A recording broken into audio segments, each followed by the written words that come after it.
In primetime news this evening, free him or charge him. Opposition senator demands action over embattled former education minister Ruel Reid. Under pressure, Caribbean Maritime University leader Fritz Pinnock has his leave extended as corruption probe rambles on. And husband charged for the murder of his wife walks, for now, as he's granted bail.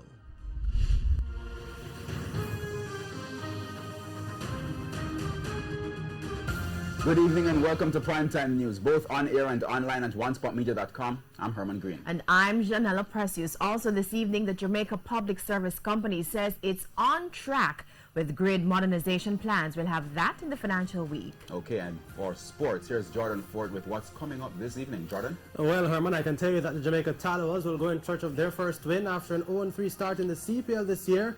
But they'll face the toughest team in the competition in the Trinbago Knight Riders, and they'll be without their top all-rounder for the contest at Sabina Park tonight. I'll tell you more in Primetime Sports Friday.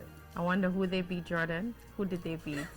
Anyway, there's also sports commentary, E-Prime, and weather in this newscast. But before the break, the feedback question. This evening's question, what is your reaction to the new fines to be charged for stealing or killing someone's dog or bird? You can share comments online, facebook.com/Television Jamaica, and tweet us at Television Jam. Please stay with us. Primetime News returns right after this break.